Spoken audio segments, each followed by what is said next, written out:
Hello दोस्तों, स्वागत है आपका Hindi with Nirala YouTube channel में।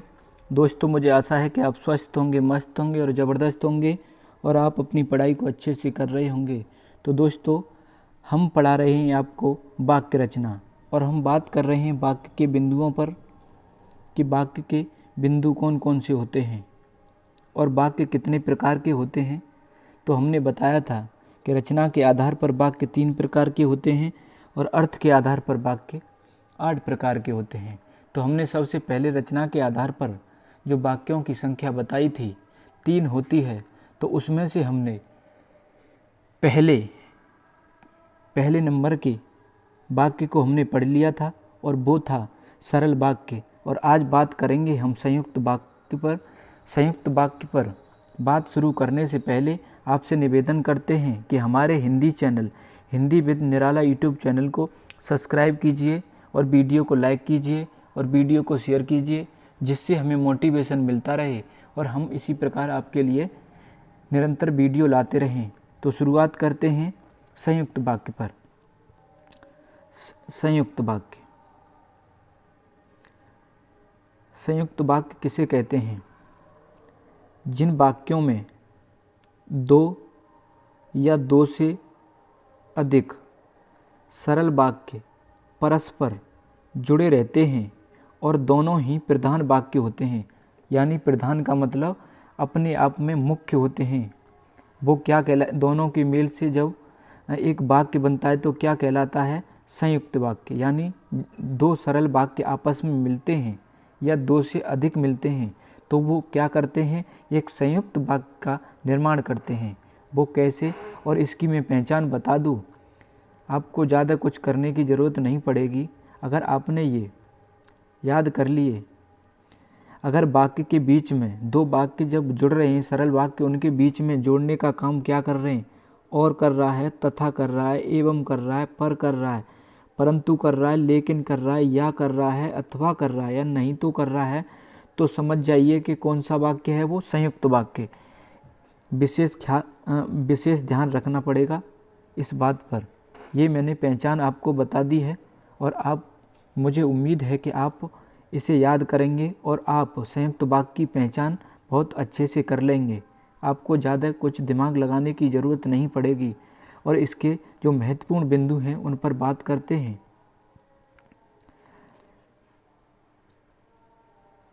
संयुक्त वाक्य में प्रयुक्त उपवाक्य अपने आप में स्वतंत्र होते हैं क्योंकि वो मुख्य होते हैं।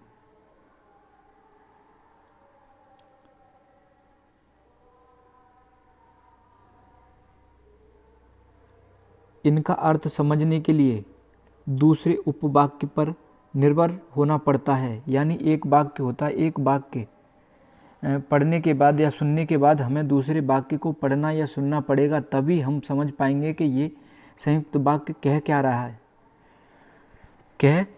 है। तो ये दूसरे पर निर्भर होना पड़ता है, यानी उपवाक्य पर निर्भर होना पड़ता है। ऐसे वाक्यों में आए उपवाक्य समानाधिकरण उपवाक्य कहलाते हैं। क्या कहलाते हैं? समानाधिकरण उपवाक्य कहलाते हैं। उपवाक्य जिनके द्वारा जुड़ते हैं उन्हें क्या कहते हैं? संयोजक कहते हैं। क्या कहते हैं? संयोजक कहते हैं। ये कितने प्रकार के होते हैं? ये 4 प्रकार के होते हैं। 4 प्रकार के होते हैं संयोजक। हमने बताए थे जो वाक्य जुड़ते हैं, जिनके माध्यम से दो सरल वाक्य जुड़ते हैं और एक संयुक्त वाक्य का निर्माण करते हैं, वो किसके द्वारा जुड़ते हैं? संयोजक के। संयोजक कौन कौन से होते हैं? ये 4 प्रकार के बताए थे हमने। कौन कौन से? नंबर 1 समुच्चयबोधक संयोजक। वो कौन से होते हैं? और, तथा, एवं। यानी एक मतलब एक समूह जैसी बात करें, समूह के समुच्चयबोधक, और, तथा, एवं। तो ये क्या हुए? समुच्चयबोधक। ये समुच्चयबोधक हुए। और विरुद्धतावाचक, दूसरा विरुद्धतावाचक संयोजक, ये कौन से हैं?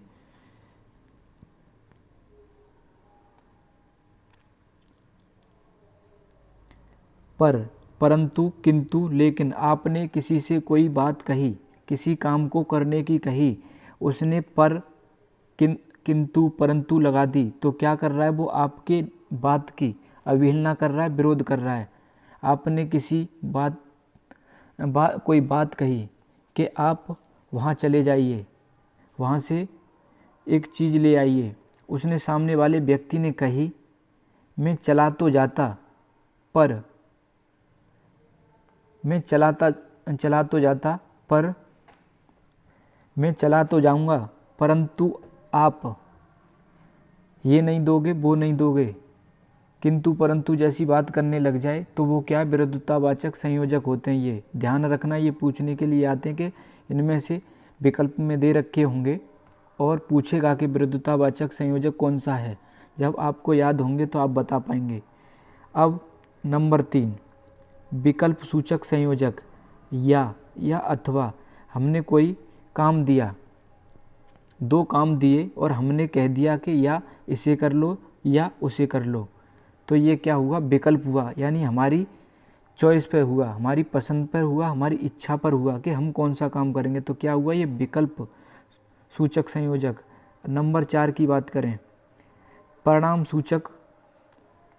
सूचक संयोजक, अतः, अतएव, इसलिए। ये चारों के चारों बता दिए और आपको अच्छे से समझ में आ गए होंगे और आप याद करेंगे, मुझे उम्मीद है। जैसे हमने उदाहरण दे दिया यहाँ, मोहन पुस्तक पढ़ता है और राधा पत्र लिखती है। हमने बताया था और तथा एवं पर, परंतु, लेकिन या अथवा। ये किसकी पहचान बताई थी, हमने संयुक्त वाक्य की पहचान बताई थी। यहाँ और आ गया तो समझ जाओ कि ये कौन सा है, हम कहेंगे संयुक्त वाक्य है। तो ये कौन सा हुआ, और बात करी जाए यानी कौन सा, तो समुच्चयबोधक वाक्य हुआ ये, यानी संयोजक लग रहा है इसमें। बात करें अब दूसरा विकल्प, वो उदाहरण, चाहे हिंदी में लिखें या अंग्रेजी में। हमने क्या बताया था, विकल्प सूचक। तो यहाँ विकल्प हो गया कि या तो हिंदी में लिखिए या अंग्रेजी में, ये आपकी इच्छा है। तो विकल्प के रूप में या अथवा होता है यहाँ, तब भी क्या होता है, विकल्प सूचक। भोजन करो या अपने घर जाओ, या आपके ऊपर है। तो आपको ये अच्छे से समझ में आ रहे होंगे। बात करें मिश्रित वाक्य की। मिश्रित वाक्य कौन कौन से होते हैं, जिस वाक्य में एक सरल वाक्य तथा इसके आश्रित एक या अधिक आश्रित उपवाक्य हों, यानी एक सरल वाक्य हो और इसके जो आश्रित एक या अधिक आश्रित वाक्य हों, वह मिश्रित वाक्य कहलाता है। उदाहरण, जैसे आपने कहा वैसा ही मैंने किया। यानी ये वाक्य किस पर निर्भर है, इस पर। जैसा आपने कहा, यानी आपने कहा, वैसा ही दूसरे व्यक्ति ने किया। जो दूसरा वाला व्यक्ति आपसे कह रहा है कि जैसा आपने कहा वैसा ही मैंने किया, तो ये दूसरा वाला व्यक्ति किस पर निर्भर है, ये इस पर निर्भर है, यानी आप पर निर्भर है। तो यहाँ बताया था कि आश्रित उपवाक्य हो एक या अधिक से, तो यहाँ एक है, तो वो क्या है, मिश्रित वाक्य। पहचानने की ट्रिक भी बताएंगे।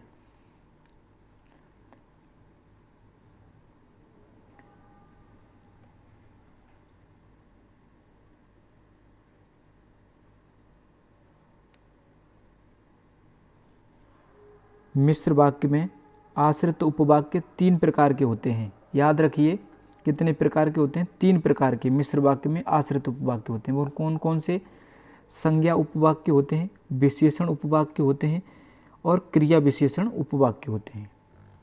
और हम बात करेंगे पहले संज्ञा उपवाक्य पर। किस पर, संज्ञा उपवाक्य पर। जिस उपवाक्य का प्रयोग प्रधान उपवाक्य की संज्ञा के स्थान पर होता हो, किस पर होता हो, प्रधान उपवाक्य की संज्ञा के स्थान पर होता हो, क्या कहेंगे, संज्ञा उपवाक्य। ये उपवाक्य के संयोजक से जुड़े होते हैं। जहाँ के लग रही हो समझ जाइए कि संज्ञा उपवाक्य, यानी संज्ञा उपवाक्य किसका, मिश्रित उपवाक्य का संज्ञा उपवाक्य है। जैसे संदीप ने कहा कि आज मुझे घर जाना है। कहाँ जाना है? संदीप ने कहा कि मुझे कहाँ जाना है? घर जाना है। जैसे यहाँ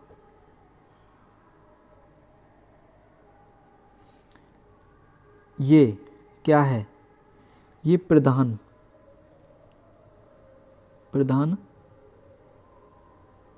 ये प्रधान उपवाक्य है। आज मुझे घर जाना है, तो ये क्या हुआ? संज्ञा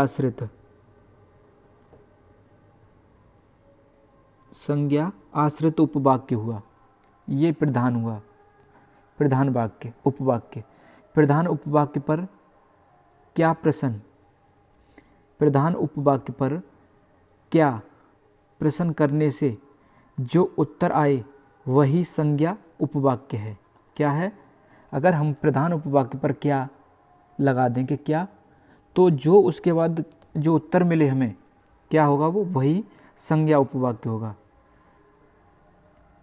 जैसे हमने उदाहरण के तौर पर दे रखा है, उदाहरण के माध्यम से आपको समझाएंगे कि यहाँ पिता की इच्छा है कि लगा है, तो समझ में आ गया होगा कि मिश्रित वाक्य है।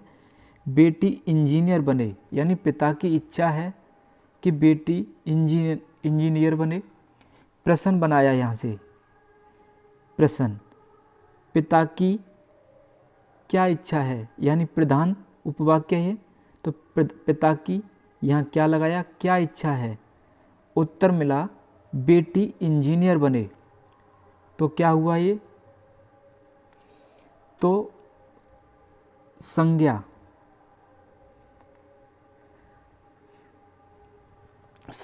उपवाक्य। जो उत्तर मिलता है, जैसे हमें उत्तर मिला यहाँ बेटी क्या बने? इंजीनियर बने, तो क्या हुआ ये? संज्ञा उपवाक्य। अब बात करें मिश्रित वाक्य तीसरे भाग की, तीसरे बिंदु पर, दूसरे मुख्य बात पर, विशेषण उपवाक्य। प्रधान उपवाक्य के किसी संज्ञा या सर्वनाम शब्द की विशेषता बताने वाला उपवाक्य विशेषण उपवाक्य कहलाता है। क्या कहलाता है? विशेषण उपवाक्य। यानी प्रधान उपवाक्य के किसी संज्ञा या सर्वनाम शब्द की क्या बताए? विशेषता बताए। कौन बताए? उपवाक्य, विशेषण उपवाक्य कहलाता है। जैसे पहचान के तौर पर हम आपको बताएंगे, पहले तो पहचान के माध्यम से कि पहचान क्या है। इसकी पहचान क्या है? विशेषण आश्रित उपवाक्य का प्रारंभ।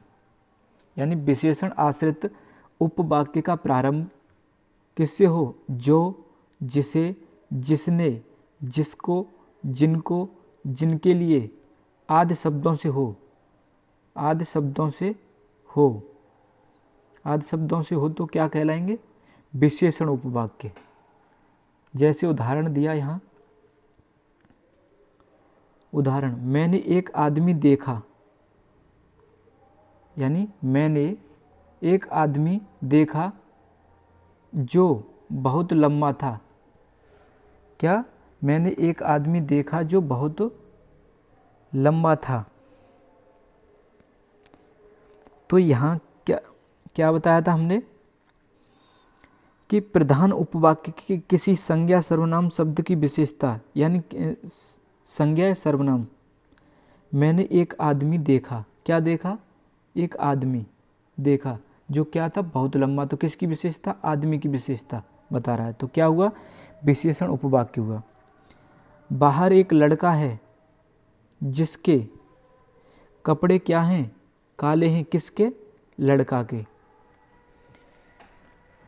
तो हमने बताया था यहाँ प्रधान उपवाक्य के किसी संज्ञा सर्वनाम शब्द की विशेषता बताने वाला उपवाक्य क्या कहलाता है? विशेषण उपवाक्य कहलाता है।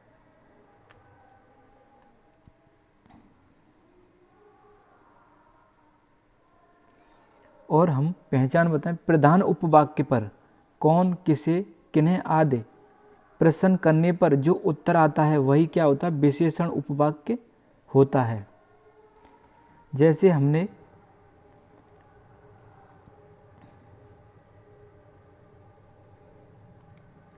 बाहर एक, सॉरी इसे लिखते हैं, मैंने एक आदमी देखा, तो हम कहेंगे किसे देखा, मैंने एक आदमी देखा, मैंने कही ये बात कि मैंने एक आदमी देखा, आप कहेंगे किसे, हमने कही किसे, कौन, किसे और किन्हें लगाकर देखा जाए, जो उत्तर मिलेगा वो क्या होगा, विशेषण उपवाक्य होगा, विशेषण उपवाक्य होगा। जैसे मैंने एक आदमी देखा, एक आदमी देखा है ना, किसको मैंने एक आदमी देखा, मैंने एक आदमी देखा, किसे देखा, कौन देखा, बहुत लंबा था, है ना।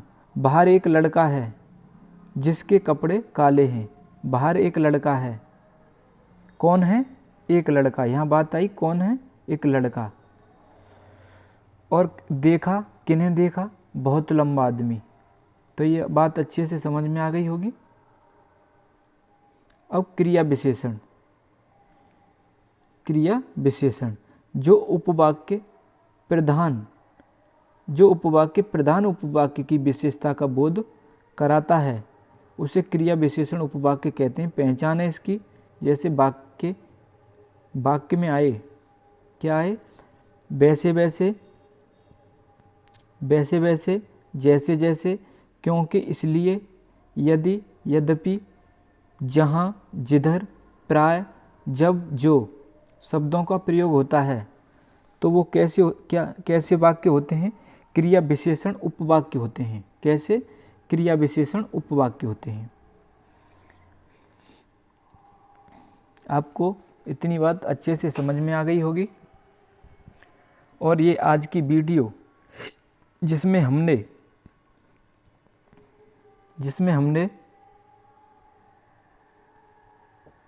संयुक्त वाक्य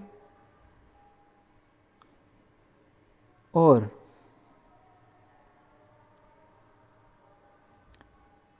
मिश्रित वाक्य के बारे में हमने आपको बहुत ही अच्छे तरीके से बताया और समझाया, जो आपको अच्छे से समझ में आ गया होगा। और हमने पहचान भी बताई, यानी शॉर्ट ट्रिक के माध्यम से आपको पहचान भी कराई कि वाक्य की पहचान किस तरीके से की जा सकती है, और वो आपको अच्छे से समझ में आ गई होगी।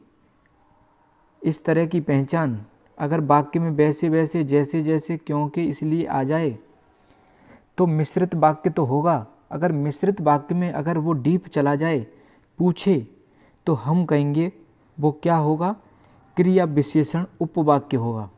क्या होगा, क्रिया विशेषण उपवाक्य होगा। और आपको ये बात अच्छे से समझ में आ गई होगी। तो इन्हीं शब्दों के साथ हम अपनी बात को विराम देते हैं और सभी दोस्तों को जय हिंद, जय भारत।